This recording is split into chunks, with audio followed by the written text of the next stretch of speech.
Good evening, everyone, and welcome to Social Flight Live. I'm Jeff Simon. We have such a fun show for you this evening. Mike Kennedy is here of the fame of Airplane Repo, and we are going to hear all sorts of stuff in terms of his background, the story on the show, and so many things that he's been doing since then as well. Now, before we get started, I wanted to share some very, very cool things. First of all, we are seeing so many in-person events starting to happen on SocialFlight. And that's just great because we created SocialFlight.com and the free SocialFlight mobile apps to help you, to get people out there and flying, to give you a mission and a reason to get the airplane out of the hangar and not just stay home and mow the lawn. And so it is working. There are so many great things coming back. And as we start to exit the pandemic here, I think we're seeing people do pancake breakfasts and all sorts of other fly-ins. And as the weather improves and spring arrives, we're going to see more and more of this. And to add to all of that, we have a special announcement. We just launched a brand new system that is part of SocialFlight, a new feature that has been over a year in the making. Working closely with the FAA in partnership with them, we created something we call SocialFlight's FAA Learning System. And this is a learning system. It's on-demand videos within SocialFlight that allow you to get wings credits for pilots, also allow you to get, if you're a mechanic or a technician, to get AMT or Aviation Maintenance Technician credits through the AMT Awards program through the FAA.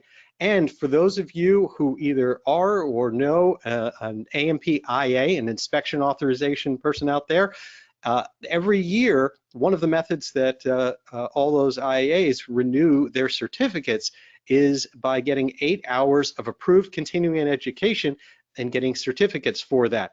And I'm thrilled to say that after, again, over a year of work on this system, we actually have the ability to give renewal certificates for education through the SocialFlight system. And I just want to show you a couple quick pictures of this so that you can have it. This is a quick view of some of the videos, some of the many videos that are here. We're adding to this collection constantly. And even some of the technical shows we've had on SocialFlight Live qualify for wings or AMT credit. And so this shows you how you can go on the system. When you open up SocialFlight, there's just a menu button for the FAA credits link that takes you directly to SocialFlight's FAA learning system.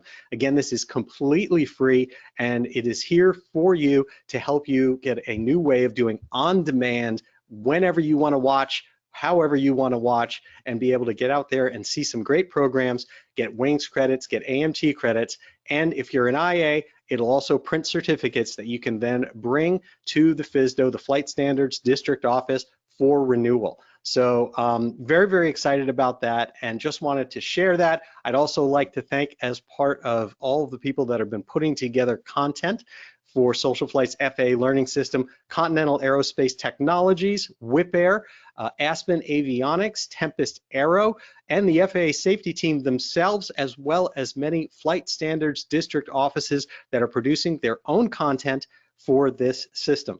And so again, just giving people a quick view as to what's coming in that. Also, of course, we've got our Fly to Win challenge. That's also happening within SocialFlight. We're currently giving away a pair, a custom pair, whatever you choose to do, of Flying Eyes eyewear. All you need to do is get the free app, Go Fly, check in at even one airport during the prize period, and we just keep rolling with these prizes. We have so many cool prizes that are scheduled for the remainder of 2022 and beyond. So with that, let's get started with the prime part of our SocialFlight Live show with Mike Kennedy. As a world-class motorcycle stunt rider, skydiver, and aircraft daredevil, Mike Kennedy has a need for speed and danger, and as a high-end recovery expert, he is also a weapons trader, an animal zoologist. He finds himself in hotel rooms and backwaters all over the globe, and in some cases, with potentially deadly altercations brewing just right outside his door. As a pilot, Mike is equally at home in a Super Cub, a seaplane, a jet, or a helicopter, and he can fly just about anything, often with people chasing the aircraft that he's working to recover. He's remarkably capable of being able to obtain flight permits, challenging fuel stops, customs issues, importing and exporting aircraft, as well as capturing that elusive logbook. I'm going to bring him on the line now. These days, most of Mike's time is spent helping save exotic wildlife in his home habitat. We know him best, however, for his time on Discovery Channel's Airplane Repo. Please help me welcome to SocialFlight Live, Mike Kennedy. How are you doing, Mike? Hey, how are you guys? Good to see you. Thank you so much for taking time out of your evening to join us here on the show. It's just so cool. I wouldn't miss it.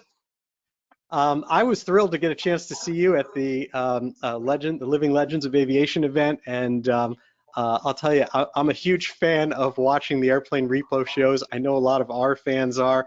So take me back in time and tell me how you even got into aviation, because your abilities to fly so many different aircraft, they had to start, I'm guessing, they had to start pretty early. Yeah. Well, I grew up in it. My dad was a bush pilot and a hunting guide in Alaska when I was just a little kid growing up. I mean, my earliest memories were riding home in the back seat of the Cessna 180, sitting on top of the moose meat. So, it started early with me and just carried on. And to this day, even though I fly jets for a living, my favorite kind of flying is bush flying and seaplane flying. My own personal airplanes are backwoods seaplanes, and got a little Cub too. Got a 206 on floats and a little Cub. And, when I'm not out grabbing planes from all over the world, I'm out beating around the backwoods somewhere. So did you get your license when you were in Alaska, when you grew up there? No, actually, it was later on. We left Alaska when I was 13, 14 or something, but I kind of lived all over the world like a military brat. My dad was flying troops out of Travis Air Force Base to Saigon. He was a civilian guy, but military contracts, and we ended up living in Japan for a while. And then when Vietnam was over, we were in Puerto Rico for quite a while, and then we were in Southern California. We were all over the place, and I didn't learn to fly till I actually didn't start flying till we were living in Puerto Rico, and that was back in the 70s. But I left Alaska at a fairly young age. Well, the first time, I mean, we still go. I've got family up there that's been there for 65 years, so we still go back now and then. A lot of my family moved up there. Yeah, I got family moved to Alaska. My family, my parents moved to Alaska before I was even a state. A lot of my family never left. They've been there ever since. Is there something, because I've heard so many people talk about how amazing the aviation community is in Alaska, and how airplanes are just used differently and viewed differently. Is there something about that that's kind of stayed with you with everything that you've done? Yeah, well, in Alaska, they're an essential tool. The vastness of Alaska is hard to even describe. There's really, no matter where you are in the states, there's fences and private property and things like that. But Alaska is just wide open wilderness. And you get lost in Alaska, shoot, you'll probably never be found. And there's very few roads. I mean, there's one highway that runs from Seward up to Prudhoe Bay that bisects the state. And you get 100 miles from that road on either side, and the country's like it was 10,000 years ago. It's just untouched. So I don't think there's any place on earth where aviation is such an essential part of just everyday life. And a lot of people literally learn to fly before they learn to drive. Airplanes just, there's never been a part of my life that airplanes haven't been part of it. It seems to me that that there's a utility to the way that people view aircraft in Alaska that gives those pilots, even when they're flying jets, no matter what they're doing later in life, that gives a lot of those pilots a different kind of understanding of the envelope of their aircraft, and of what can be loaded, what you can do, and what you can't do. You obviously in your work have to always look at what can you really get into for a field and what can you really get out of. Is there some connection there? Oh, sure. Because the things you see in Alaska and the things you see people using airplanes for, or how they're using the airplanes, and nobody pays any attention to it. It's totally normal. And here, people would blow a gasket if they saw it. You see people with, like, even when I was a kid, our fishing poles, our rifles, our camping gear was all just hanging out, tied to the wing struts outside the airplane. And I know, I remember friends, and even to this day, none of it's really changed much, but you're building a cabin up in the mountains somewhere, and you tie all your lumber and your plywood and 4x4s and stuff across the spreaders of your float plane and just haul them out. You see the most bizarre things. I saw a beaver on floats one time with a beaver fuselage strapped to the side of the plane, and he was flying off of a glacier to get it back to Anchorage. And that's just normal way things are done up there. But yeah, if you saw somebody doing that down here in the lower 48, they'd be turning you into the local FAA, you know. That's I would love to see a picture of that someday. The idea of a beaver with a beaver fuselage just strapped in there. Yeah. That's amazing. So tell me about how you kind of advanced through the types of ratings that made it possible for you to start recovering aircraft, which of course is what so many of us know you for. Well, when I first started learning to fly, um, I started learning a little later than a lot of people. You'd think with my background, I'd learned when I was 15 years old or something, but actually I was interested in, shoot, I was racing motorcycles professionally for a long time and stuff, and I was so devoted to that. But when I finally did start flying, I just jumped in with both feet and never quit. And every time I earned a rating, I just dive right back in.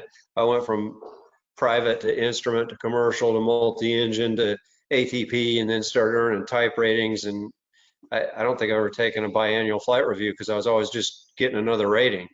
And then once I got ratings and I was flying 135s and stuff, I'm always going to recurrence and IPC checks every 6 months and stuff, so which qualifies your biannual. So, with just constant ongoing training, I've never had to just go fly around for a biannual, but it, ever since I first started, it's just been like that the whole time. And How now, with multiple type ratings, you're always due for something. Shoot, I think I spend more time in school than I do in an airplane. so how I mean that seems like that's the idea of type ratings. It must be the hardest thing to get. Like how do you get access to the aircraft to get type ratings, or is there you doing it some other way? Well, I think I probably earned my way up through the type ratings like most everybody has. I mean, I have bought a couple of type ratings just because I knew I needed them for my job. But generally, when you're in a type rating, rather than paying your own way through flight safety or something, which can be pretty costly, you usually work flying somebody's airplane and they upgrade or something, and you're already their pilot, so they send you off to school, and you're always hoping for bigger and better that way. But then also, early on, when I really didn't have very much experience, most people get a CFI and build their time teaching primary and or towing banners or something like that. But right in the very beginning, I started building time when I was very low time, delivering airplanes all over the world. I mean, shoot, I barely had a commercial instrument, and I was already grabbing airplanes out of Europe and flying Kingers across the North Atlantic, stuff like that. That's how I built my time and experience. And Who were you because working of that for? kind of work, a good friend of mine, that like most anything in aviation, it's more who you know than what you know. And a good friend of mine had a maintenance facility that did a lot of refurbishments on airplanes for brokers, where they'd buy a King Air or a Turbo Commander or Learjet or something in South Africa or Denmark or Germany, or I went to Brazil a lot too. And they'd either send me to go get it, or after it was refurbed, I'd when it got sold, it'd be going off to Argentina or something, so I'd go deliver it. And through him, I met a lot of other people, brokers that he was working with, and became friends with them. There's guys I've worked with and delivered airplanes for 30 years now. We're all old friends. So, there's really no advertising or anything because I just have gotten to know so many people over the years that it kind of self-feeds itself. That, it's interesting because now the pieces are starting to fall in place of understanding all these types of things, like how you handle paperwork, how you handle customs, how you handle fueling. So if you started by delivering aircraft for people back and forth to all the countries that you listed, that must have been the basis for starting to figure out how you work this system. Oh yeah, yeah. No, early on, as I was building early time, I was dealing with customs and import documents and all that from the very beginning. So it kind of Greasing went hand in palms. hand. Yeah. Oh yeah, yeah, yeah. A lot of countries, especially South America, that's the only way you get by. They don't even consider it bribes. It's just part of the captain's fund. It's just extraneous fees. But yeah, lost my train of thought. But that's how But you were starting to learn all the different things with customs and fuel and all that. It just seems like logistics of getting to Brazil or getting to Africa or some of these other places, or even through Europe or the Middle East to deliver aircraft all around. That seems monumental. I mean, when I've talked to people who have made even like round the world trips or things like that, it seems like that's 75% of the trip is figuring out how you do those things. And is that how you you do started that to one acquire that time. knowledge? Yeah, well, you do that one time, you really appreciate what we have here in the US. If you've never flown outside the US, you don't have any way of knowing just how good we have it because, we can drive out to the hangar and pull our plane out and go fly around whenever we want. And if we're at an uncontrolled airport, we don't even have to talk to anybody. In other parts of the world, that's unfathomable. You can't do that. It's a lot of work and planning and flight plan filing and customs and just to go out and fly for an afternoon and take you half a day doing all the paperwork and getting the clearances and everything just to get airborne. And um, it, it's most countries are not set up for general aviation the way we are, but it's also why so many people from other countries come here to learn because it's just impractical to try to do that in their own country. Yeah, that makes a lot of sense. So tell me about how you got involved in the repo business even before the show. Well, and that's what I was starting to say before. It is because of what I was doing. It kind of just evolved. It was totally unintentional, but because I was already delivering and recovering airplanes all over, and I was working for these brokers and uh, financial institutions, stuff like that, a few of them just turned into repos. Some of them were even theft recoveries, and it was just part of it. I was already working for these people, and they say, "Hey, you want to go get this airplane in Brazil or Argentina or Ecuador or something?" And I took some out of Colombia that were pretty dicey, but um, I would Like, say, sure, like sounds like what? You want fun to to tell me a me. story So about Colombia? yeah, I had a pretty bad experience in Colombia one time. I had I ended up with accommodations at government expense down there for a little while, and I went down to recover an airplane that had been stolen, and it was a King Air 200. And when I got there, the airplane was being used as VIP transport by a Air Force commandant out of Bogota. So I had to bribe him and talk him out of the airplane. And when I finally got out of Bogota, the airplane broke and I landed in Barranquilla. And the soldiers in Barranquilla were convinced that all my paperwork was forged and the airplane was stolen and I was the one that had stolen it. And I had a very hard time convincing them that I wasn't. And that was one of the only times that I've actually ever been truly worried. I mean, I was face down on the pavement with a rifle at the back of my head while they were up in that airplane with dogs ripping what little of the interior was still in it out. And, the airplane was in Colombia for several years and it had been stolen. So I knew whatever it was being used for was not not good. So I had no idea what the hell they were going to find when they started pulling wall panels out of it and stuff. And I thought, man, they find anything in that airplane, I'm never going home. And luckily they didn't. But I was there for a while. It took quite a bit of effort to get out of there. Wow. That must have been challenging. Was that the toughest situation you can remember being in? Was that one? I had one similar to that out of Tegucigalpa, Honduras, too. I went to Repo Piper Malibu for Piper, as a matter of fact. It was a almost new airplane at the time, and it was on a 135 certificate, and the charter company had gone belly up, and the airplane was only had about 100 hours on total time. It was a brand new airplane. They sent me down there, and the Honduran Air Force had impounded it. And I had to steal it back from the Honduran Air Force and sneak out of there in the middle of the night with it. And I ended up flying. It's a long story, but I got to the airplane Hey, that's okay. with the That's help why of we're some here. locals.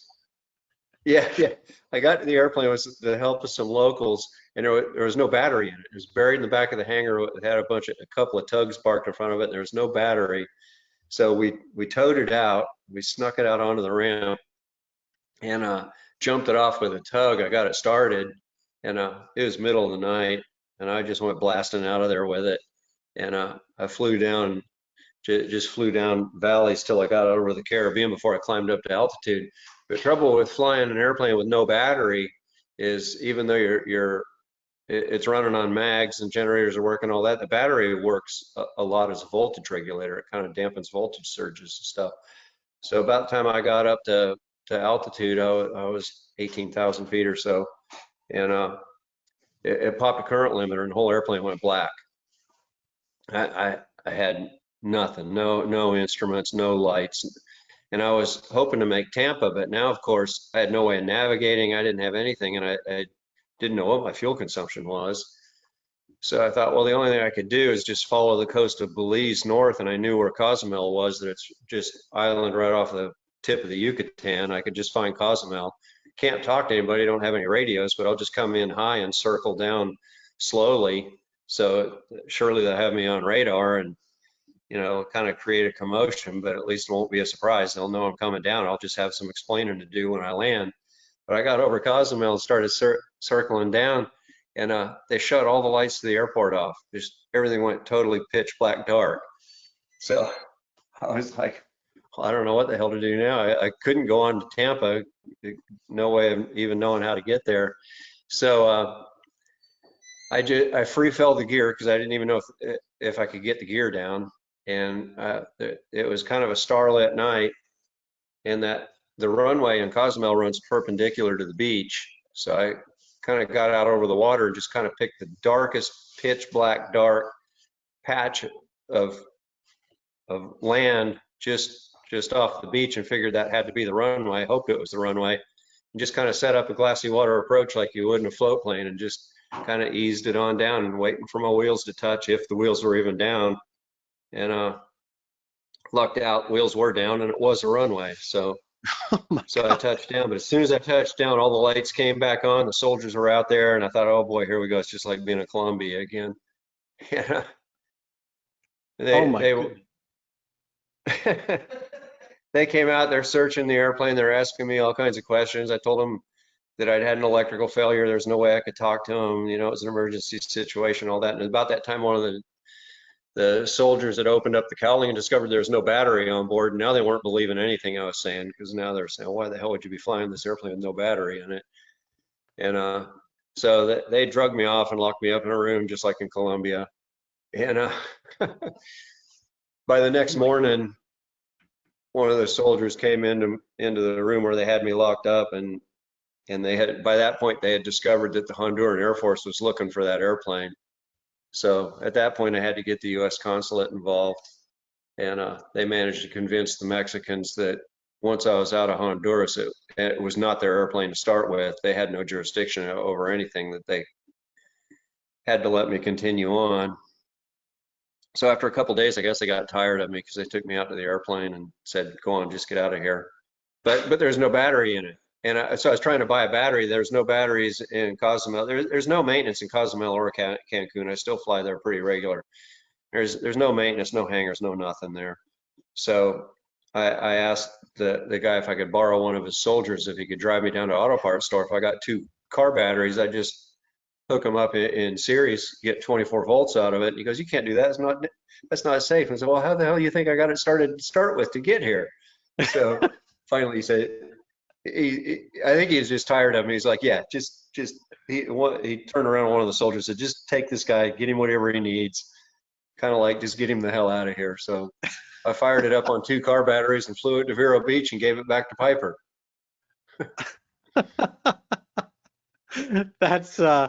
That's pretty amazing. So, I mean, as a repo person, are you basically just completely independent contractor that they are saying, just go get this plane and and the rest of it or whatever trouble is up to you? Yeah.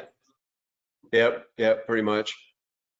And I assume as And long you as you're know, outside the US, you every don't you job's don't have to different hang. too. Some of them are pretty easy, some of them are pretty tricky.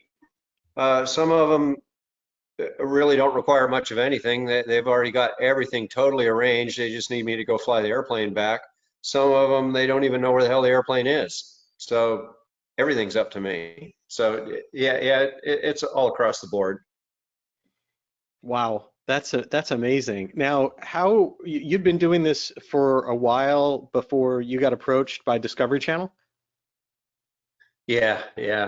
In fact, that was kind of interesting how that worked, because I was actually doing some episodes on a show about crocodiles. They were using some of my crocodiles in this show, and one of the guys that, it was a Discovery Channel show. It was called Swamp Brothers, and it was about a crocodile farm in Bushnell, and we were using some of my crocodiles as breeders for these others, and we were introducing a couple of Cuban crocodiles together to try to make a breeding pair out of them. And one of the guys on that show started telling the producers from Discovery Channel some of the stories about some of the jams I've been in flying. And it was, shoot, a couple of weeks later, I didn't think anything of it, but they called me on the phone and said, "Man, we kind of asked around about some of that stuff that Robbie was telling us, and seems it's legit. We'd like to come talk to you. Would you consider doing a show with us?" And, yeah, the rest is history, I guess, so to speak. So the show hadn't even started at that point. Basically, you were part of the creating the show to begin with. Yeah, the show didn't exist. I guess they dreamed it up after Listening to your talking stories. to, yeah. That's amazing. I mean, have you? So tell me a little bit more about what the life is like of doing repo. You've got, like you said, research and all these other things. Do you ever decline anything? How do you decide what jobs you take and what you're not interested in? Yeah, occasionally there's, like, I had a job not too long ago, it's a year or so ago now, I guess, but there's a Lear 35 in Cancun, and I fly in and out of there quite a bit. And guy asked me to go repo it, and that airplane had been bouncing all over South America, and he knew it was sitting there in Cancun. And I told him I know that ramp well. I know the people that work in that FBO. I know the whole system there, and there's no way I can't just walk out to the ramp and get in that airplane and fly away. And the people there know me, and they also know the people that are running that airplane. They know I'm not involved with them.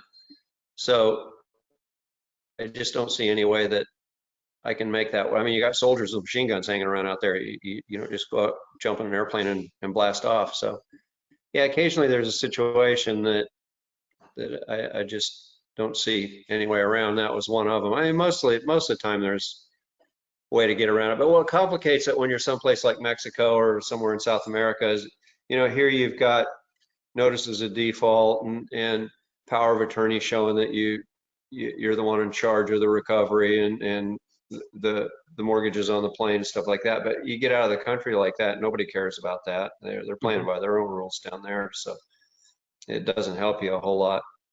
So outside the country and things like that Lear 35 that you're talking about, it's really just about being able to sneak onto the aircraft and just get out of there before guns show up? Yeah, yeah. And sometimes you're just in a situation it's just not going to work. Hmm.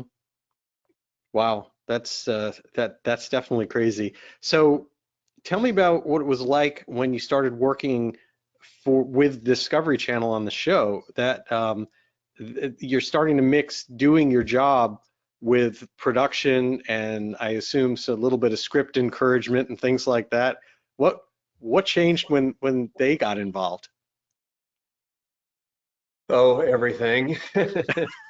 Yeah, I, I I went into this knowing absolutely nothing about the TV business, and I'm pretty well versed with the business now. And uh, yeah, they want to kind of sensationalize everything, and you know that going in, and you kind of go along with it to some extent. But we butted heads quite a bit about just wanting to push things too far, about just making things silly, and I just have to dig my heels and just say we don't do it that way. That's just not going to work. And so we'd have to meet a compromise somewhere along the way. And yeah, some of it is.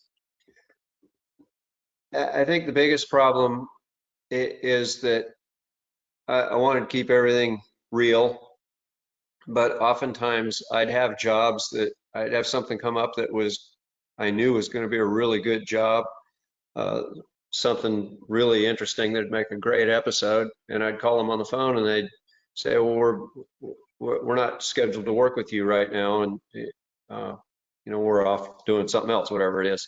And then they'd call me a month or so later and said, okay, we need to film 10 episodes and we need to do it over the next 8 weeks, and it's got to be in the can by May 30th or something. It's like, well, I don't have 10 jobs just sitting here waiting for you guys. So, sometimes it was difficult. And then also people ask me how real it is and all the time. And what happens is you'll do a job, they film it, but they're running along behind you trying to keep up with you while you're working, and they actually got very good at it. They could shoot, those guys could put GoPros all over a camera as fast, or all over an airplane as fast as I could do a pre-flight on it. And I had a couple of really good guys that I enjoyed working with a lot. But when all that goes back to editing at the end of the season, after we've done 10 or 12 episodes, there's always gaps in it. And, we'll do 4 months filming, and then the film will go back to LA, and then they'll be trying to edit, and then they'll call me and say, well, we got to do a couple of filler scenes because the story's not complete if you'll have just gaps in a story or something, and all shows do that. So we'd have to go set it back up with the same airplane or the same kind of airplane and stuff like that, and kind of just fill in, do little fillers and stuff to make a complete story out of it. So I don't think that necessarily makes it fake or scripted, but it just makes it a complete story. It's just a way that it has to be done. Otherwise, you have a very choppy episode that doesn't make any Right. sense in a lot of ways. That makes sense. Did the people who are on kind of the other side of the coin, the people that don't want to release the aircraft, to what degree are they involved in knowing what's happening and kind of being complicit with the film crew? Well, that varies quite a bit because oftentimes they don't know at all. Other times, most repos really aren't quite like they make it out on TV. Well, maybe not most, but at least half of them. By the time an airplane is in the whole foreclosure phase, nobody's touched that airplane in a long time. When it gets to the point that it's repoed, it's about like foreclosure on a house. There hasn't been a payment made on that thing in 2 years sometimes. So, it's way out of maintenance status. It's got flat tires. There's water in the tanks. The batteries are dead. I show up, sometimes it takes me a week to get it running good enough just to get it out, to ferry it out of there. And Hmm. a lot of times when I show up, instead of having to sneak around, people are glad to see me there because they're tired of seeing that Hulk sitting on the ramp taking up space. The FBO just wants, there's always a string of people that want to get paid. FBO wants parking fees, there's hangar rent, there's maintenance guys that weren't paid or whatever. I'll spend several days just being the go-between the bank and these guys. Hey, you got to pay this guy off, you got to pay that guy off, you got to pay the FBO off, and then I'm down at the FSDO getting the ferry permit. And so it's not a sneaking around kind of thing at all, but then oftentimes it is too. Sometimes it's very hard to track an airplane down, and you got to get pretty creative about it because somebody is very actively trying to keep you away from it. So Yep. it's a mix of both. Are you mechanic also, so you're able to do those ferry permits yourself and do the repair work you're talking about? I usually have somebody with me. Mm-hmm. I mean, I'm pretty handy, and I should have an A&P. I always regret that I didn't just formalize that because I can fix anything anyway. And sometimes on your other side of the planet, the difference between getting home and sitting on a jungle strip somewhere is just fix it and get out of there. So Yeah, sometimes like you did with the you batteries. just got, yeah, you just got to be practical. We'll talk offline. I'll work with you. We'll see if we can get you to move that next step and get the A&P certificate in your pocket. Yeah. No, I would like to get that finished up. You've certainly got the experience for it. So, I mean, tell me about the maintenance side, because it seems you're talking about like when you're out of the country, you're improvising a whole lot of stuff in terms of you know, the maintenance level. Um, what's involved in that? Like how much when you have someone that kind of you bring along with you, and how much is grab and go and just do what you can on maintenance, and how much is really formal, like you said, and ferry permits with FSDO and everything else? Well, generally, we have everything in place before I ever leave. I'll have the flight wires and the registrations and things like that all taken care of, because sometimes an airplane's got to be removed from foreign registry and put on US registry, and so you got to have all that paperwork done. And I'll have all the ferry permits and everything filled out to where all I got to do is call a DAR, a local DAR, because it doesn't matter where you are. There's FAA DARs anywhere in the world. You can find somebody if you need that, if the airplane's not airworthy. But I'll make all those arrangements before I ever even go down there, because otherwise you could show up somewhere and just run into a dead end street. Mm-hmm. And the You have the only same way out of issue. there just. You have the same issues with things like customs getting back in, like when you talked about getting out of Cozumel. Usually you have to get all this filing done in advance with the APIS and stuff. Do you do that, or do you pay the price later sometimes? Well, I've been doing it long enough that didn't even exist. Gosh, when I first started doing it, you just kind of showed up. You have blue form, fill out your paperwork as you walked in the customs office. But yeah, of course, nowadays it's much more complicated than that, because you got APIS, usually both countries, the departure and arriving country. So you've got to have all that done too. But gosh, when I first started doing this, GPS and even Loran didn't even exist. I mean, I was flying around jungles of South America and stuff on ADF and VORs. Wow, that's it's pretty wild to look back and see how much technology has changed, and in some ways, of course, in many ways it makes it incredibly safe, gives you so many more things in terms of navigation, etc. In other ways, you can't get away with anything anymore. Oh, I know, especially ADSB. Yeah, I think that's.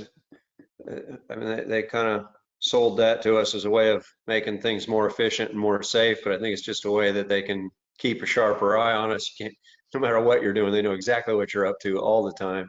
All the time, yeah. Yeah, when I first started doing this, I mean, I remember times flying over the Amazon jungle or out over the middle of the Atlantic or something, and all your radios are dead, VOR, ADF, there's just nothing there. You're just dead reckoning, holding the heading and hoping that you judge the winds right, waiting for a VOR or a signal to show up on the other end, staring at your fuel gauges, and fuel gauges are getting lower and lower, and your VOR is still dead, and looking at your watch thinking, oh, it ought to be coming up anytime now. Yeah, shoot, nowadays with GPS, you always know right where the hell you're at. So it takes all the nerve-wracking part out of it. Oh man. I did. We have gotten a couple questions that came in. People definitely want to know. You had one episode in particular that you did that involved having weapons on an aircraft you discovered. Can you tell us a little bit about the backstory on that? Oh, that was at PC-12. Yeah, we had uh, that was a AR-15 down in San Antonio. Trying to remember all the particulars on that, but yeah, they were I think an owner was very cooperative and something tipped you off. yeah, yeah, yeah. When I discovered what was on the plane, he wanted me to repo it because of where I was taking it, and Was that all so but real? luckily yeah, but luckily I found that and discovered that before I ever got too far because I didn't want to be the one to get caught with that on board and take the blame for it. Hmm. So, but because I have an FFL, I know people at ATF, and when I discovered what was on board the plane, I called them myself and told them what was going on and had them meet me at the other end so I could just hand it over to them. Was it just something fishy about the guy that you were dealing with that tipped you off that you should inspect the cargo?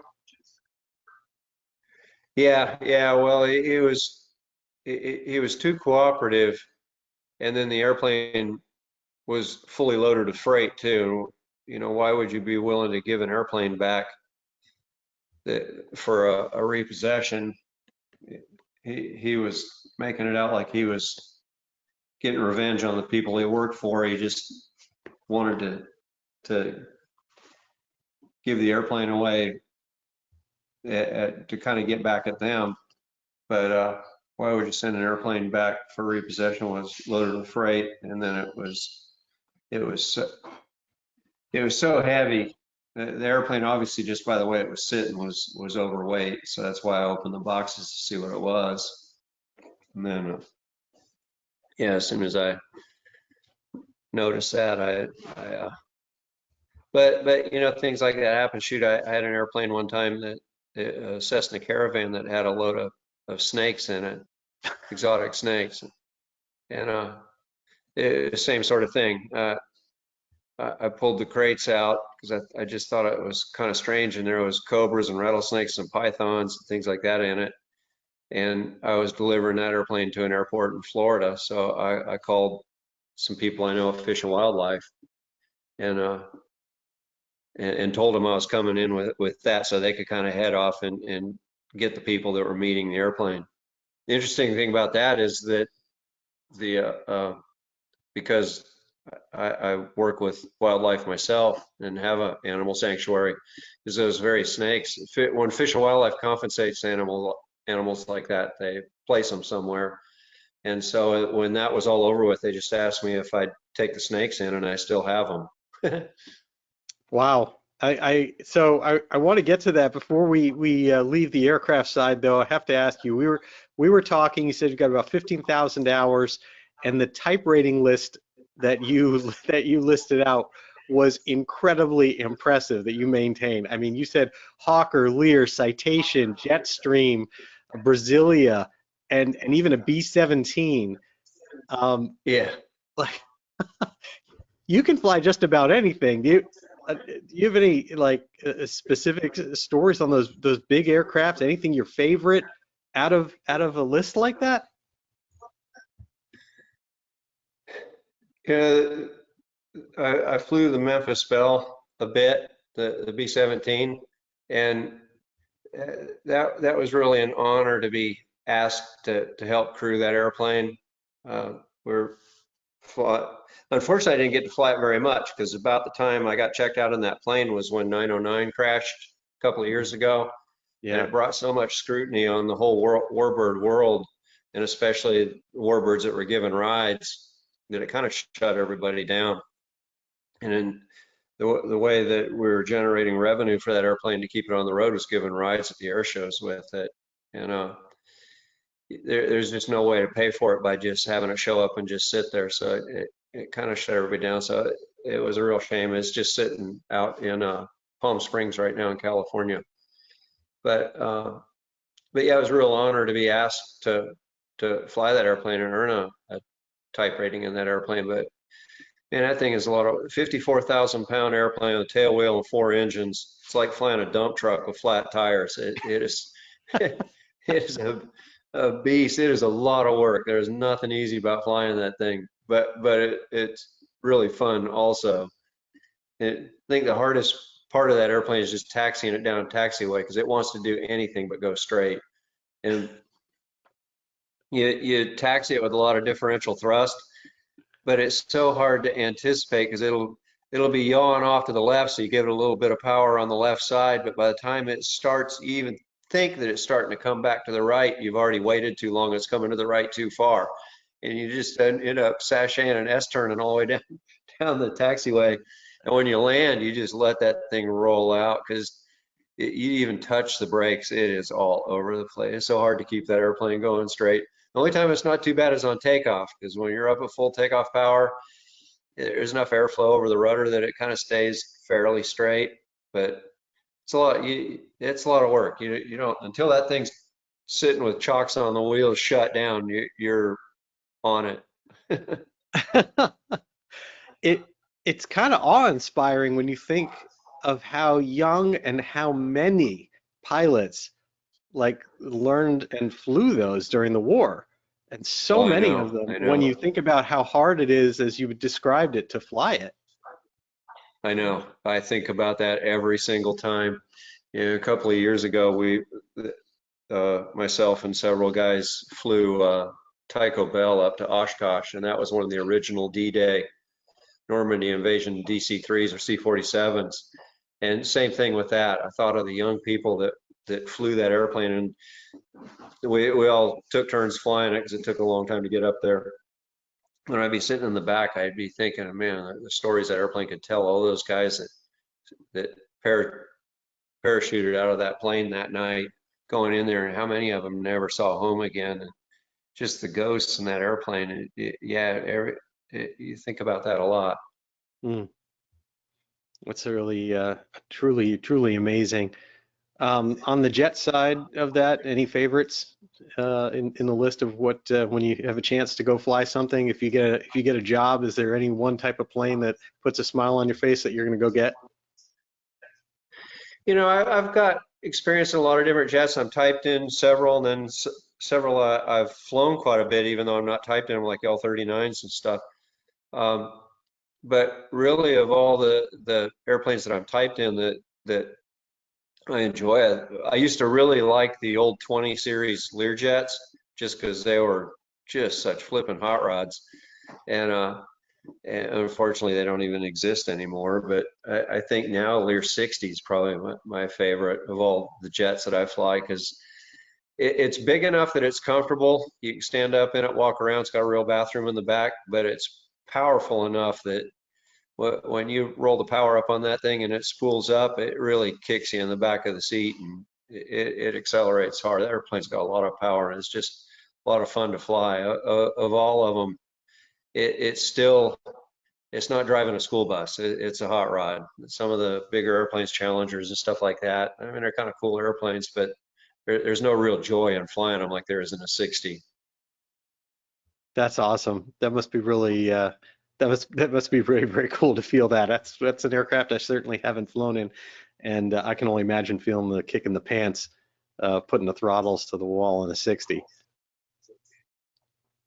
Yeah, it spools up slow. It's got detents on the throttle. They're cruise, climb, and take off. So you just click it up to the third click, and then you just sit there and wait for it.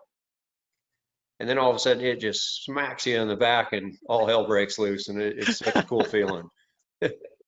That's awesome. You can hold that thing at 250 knots and be climbing out at 5,000 feet a minute, and the deck angle is really impressive. It just blasts out. That's awesome.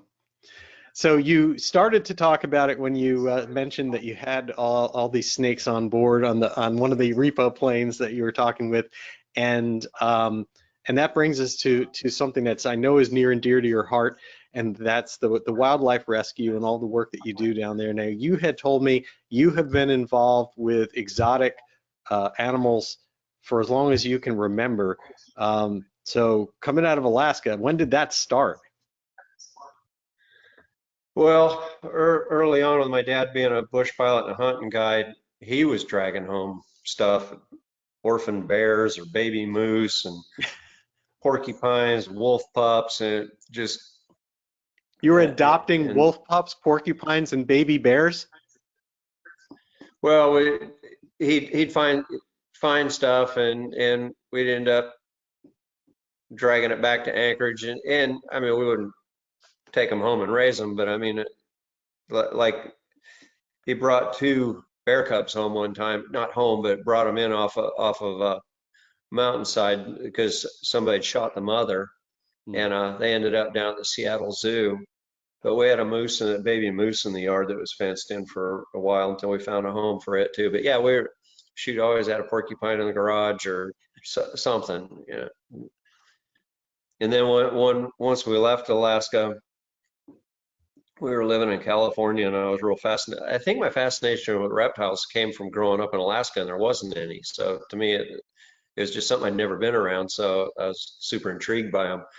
But I remember being up in the mountains outside San Bernardino catching rattlesnakes, and I had a couple of rattlesnakes in a shoebox in my closet when I was like 15 years old. My mom found them, and she about kicked me out of the house. So, but you know, but yeah, it's just something I've always been fascinated by, and to this day, I mean, we have several species of crocodiles here.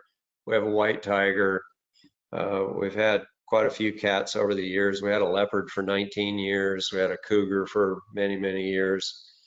And, you know, the animals that we have, like this tiger came out of a circus. He'd been a work and show cat for 15 years. And when the show closed down, they called me and asked me if I'd take him in. And so we gave him a home. I feel like with my experience and the facilities and the licenses that I have, it's almost like an obligation of mine. I thought if we didn't take that poor tiger in, they'd probably just put him down. And we were so glad we did take him in because he's a 600-pound teddy bear. I mean, that guy is. I know circuses and shows get a bad rap for the way they treat their animals and stuff, but obviously he was very well cared for his whole life because he just loves people, loves attention. He had obviously was treated very well. It doesn't matter how many people, the more the merrier. He thinks it's showtime. He loves it when people come around. Now, I have to ask, of course, since as soon as the pandemic hit, all of a sudden people were watching Tiger King and things like that, and it got all famous. You've got a tiger at your house, so like, did people of your friends when they saw that come and asked you like it must have changed the questions that came your way. Oh yeah, yeah. You know, I hadn't seen it. I didn't know anything about it, and actually, we're friends with the Nugents. Ted Nugent's daughter Sasha called me and said, "Have you seen this Tiger King? You got to watch it." And so I booted it up and watched it, and I thought, "Holy crap, what a what a circus this is!" So I called her back and I said, "I hope the hell you don't think anybody involved with big cats is like that." And she goes, "No, no, you're just the only friend I have that has a tiger." So I didn't know who else to call. But yeah, what a mess! All that everybody on that show was equally as nutty and guilty. You know, he ended up in prison for what he was doing, but shoot, I didn't see where any of them didn't deserve to be right in there with him. So, what do you do? I mean, is most of your time these days spent, protecting the animals and doing rescue? I know you said you're recovering right now from some shoulder surgery, but once you get out of that, what's most of your life about these days? Is it about the animals, about flying, both? Well, both. Yeah, I just had my total shoulder replacement, and that's been a little bit of a setback. My whole shoulder's artificial, and it was just a few weeks ago, so the healing process on that's pretty slow.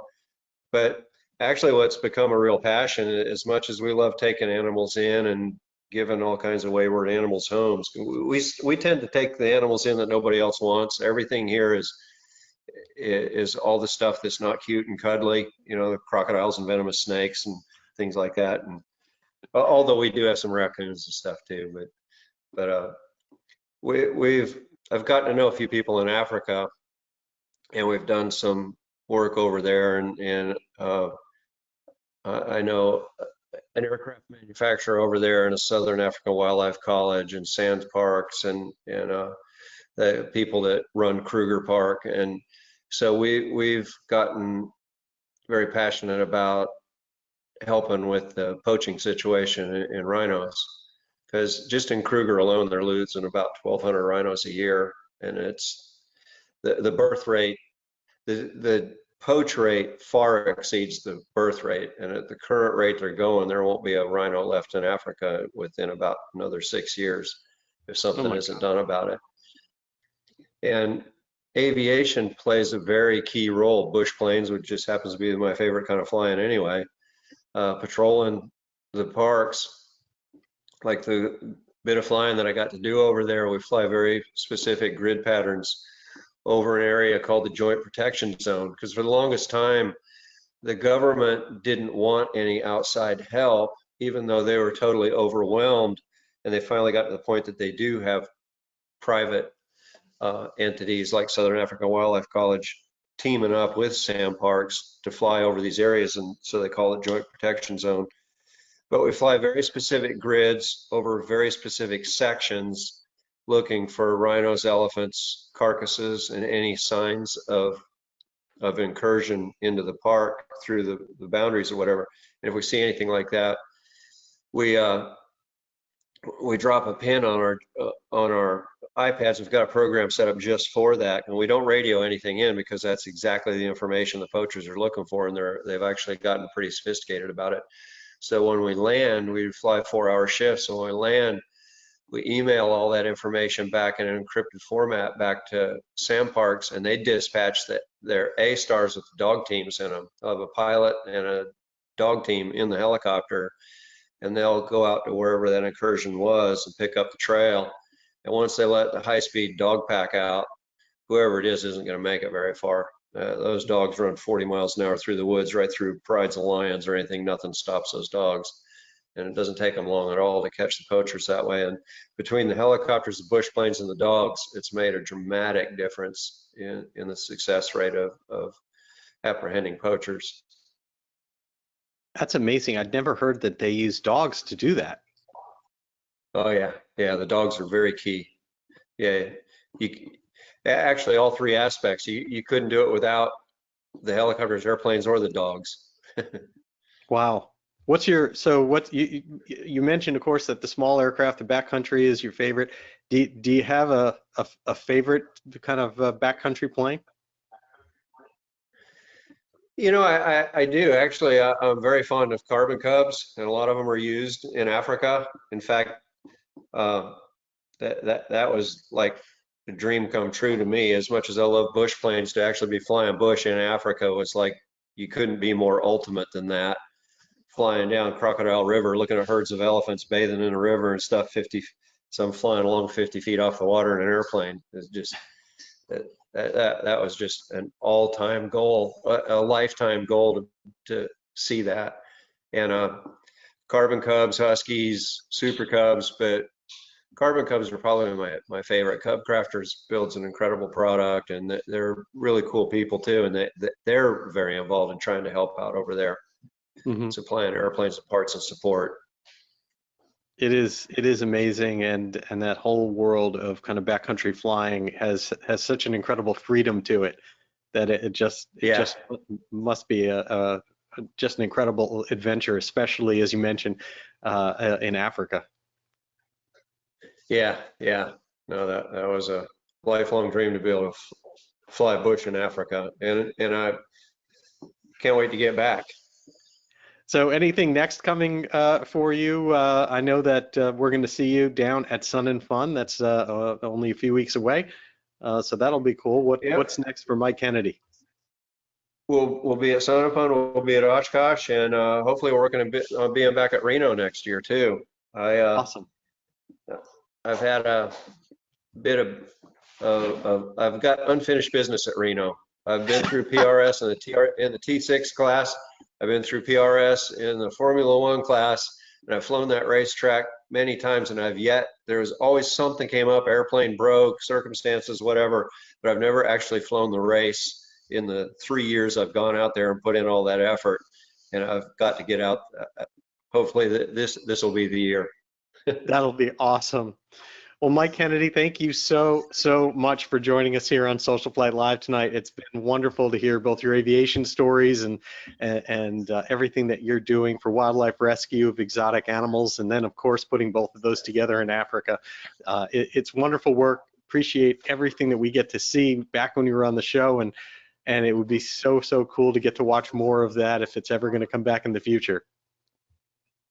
Well, you never know. Discovery called me and asked me if I'd be interested a while back, so they were just kind of tossing it around conference tables, so no commitment, but they're talking about it.